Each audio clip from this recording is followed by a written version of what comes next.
You know, I thought about doing something a little extra. I really did. I really did. Because I said, you know something?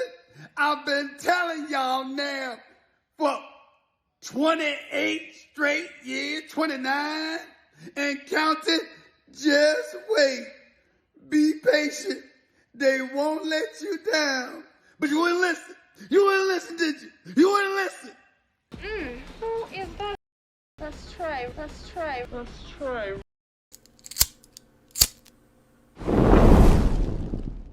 What's going on, y'all? Welcome back to another video. NFL Wildcard Weekend was full of excitement, y'all. A lot of guys surprised me. Wildcard Weekend started Saturday with the Cleveland Browns versus the Houston Texans. The Texans winning 45-14. I was really excited to see what Stroud do. As y'all know, I'm real big on Stroud right now. The Cleveland Browns, one of the hottest teams going into the playoffs. Joe Flacco, one of the hottest quarterbacks going into the playoffs. I did not think that Houston was going to smash them like this. But we couldn't go into this game and not think about the confidence that the Houston Texans have had this season with CJ and all of the additional pieces.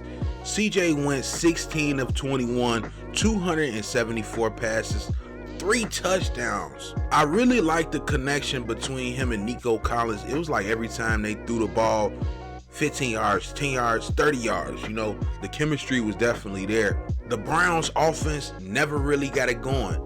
The stuff that we were seeing in the regular season, we weren't really seeing as much of that in the playoffs. But a blowout, I was not expecting this. I was at least thinking the Browns defense would be a problem for the Texans. They showed up, y'all, and they are here to play, and they are moving on to the next round. And they'll be playing Baltimore next week at Baltimore. So let's get into the later games Saturday. The Chiefs versus the Miami Dolphins. The return of Cheetah comes back to KC, visits his old team, old stomping grounds or whatever. But this was the battle of like who could stay the warmest. It was like literally below 50, you know what I'm saying, negative 50 out there in KC.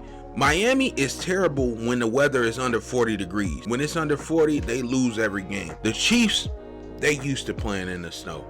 They used to playing when it's below 0, so this was nothing to them. The Chiefs win 26-7, y'all. Sunday afternoon, Green Bay Packers versus the Dallas Cowboys.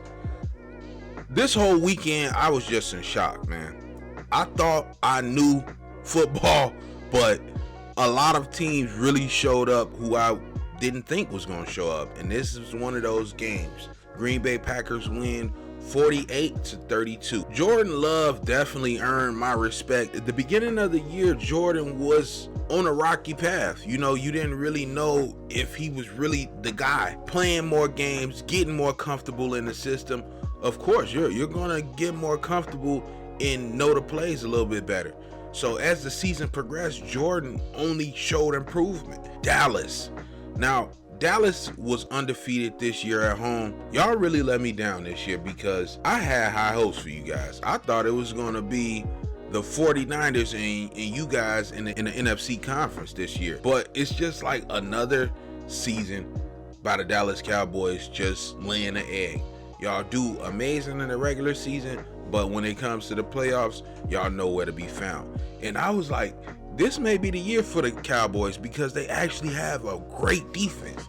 Micah Parsons, DeMarcus Lawrence, Stephon Gilmore, Trayvon Diggs, he was out due to injury, but who would know if he would have gotten the game today, what difference he could have made. I don't want to put it on Dak because I really like Dak as a quarterback. He definitely showed improvement this year by not turning the ball over. He had 2 picks, and I feel like the picks that he had in this game was just like obvious where he was going with the ball. Like anybody could have picked it off. Like that's how obvious he was throwing the ball, forcing it to CD. That second one, that pick 6 was like, bro, like I was like, no, I swear I was screaming at the TV when he threw that one, trying to force it to CD. They weren't connecting like we've seen this season. So Another tough loss in the playoffs for the Cowboys.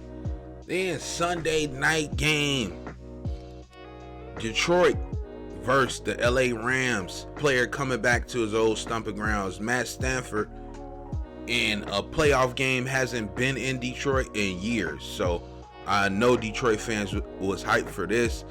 Detroit takes it by 1 point, 24-23 Rams. Great quarterback play from both teams.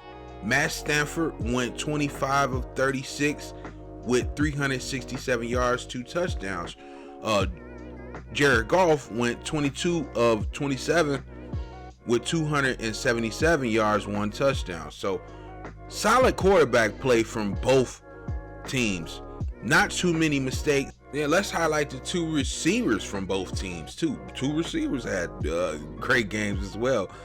Puka Nacua making his playoff debut with 9 receptions and 181 yards and a touchdown as well. Amon-Ra St. Brown has become one of my favorite receivers for the past 3 years. You know, I see him a lot being a Bears fan, but Amon-Ra St. Brown had 7 catches, 110 yards. LA had a lot of chances in the red zone where they should have scored and kicking field goals. In the playoffs, you got to score touchdowns because field goals aren't going to cut it. Those 2 last possessions where they were in the red zone when they could have scored might cost you like this, and now you out of the playoffs. So Detroit takes that and they are moving on to the next round. Monday we got to watch 2 games because the Bills and Steelers game got postponed due to the weather in Buffalo. Moved to Monday afternoon, where the first half was just all the Bills and all Josh Allen. This is the Josh Allen I'm sure that we all want to see. Making big runs down the field, making clutch throws. The Bills are the hottest team going into the playoffs, winning their last 5 games. Steelers showed some fight. You could tell that they was missing TJ Watt. Bills win 31-17. Monday Night Football. Tampa Bay Buccaneers versus the Philadelphia Eagles. Bucks take this 32-9. Now, if you would have asked me at the beginning of the season who I would have thought was going to the Super Bowl, I probably would have told you it's about to be a rematch between the Chiefs and the Eagles. The Eagles is probably the worst team going into the playoffs, losing 5 out of 6 games coming into the playoffs. And the Bucks coming into the playoffs have won 5 out of their last 6 games coming into the playoffs. This is the same team that just was in the Super Bowl not too long ago. You know, they still have the same coaching staff, you know, minor tweaks and stuff like that. A few players left, few players came in. But this is the same Super Bowl team, a team that's been in the playoffs every year. So we can't underestimate the Bucks just because Tom Brady not on the team. Baker Mayfield goes 22 of 36 with 3 touchdowns, 337 yards. Bucks will play the Lions. The second round is set. Now we'll get to see the 49ers. They had their rest. You know, I'm sure that really is going to serve some purpose for them, having that bye week. Lamar Jackson, we get to see him up next. That'll be a crazy matchup, Lamar Jackson versus CJ Stroud. And then we get to see a round 3 with the Bills versus the Chiefs. Mahomes versus Allen. Who will win? I don't know. That's going to be crazy. That's going to be a crazy game next week. The Bills versus the Chiefs. I can't wait to see that one. And that game is at Buffalo. So hopefully the weather is good in Buffalo. We'll see. Comment who you got, man. Who surprised you this week? But if you enjoyed this video, like, comment, and subscribe.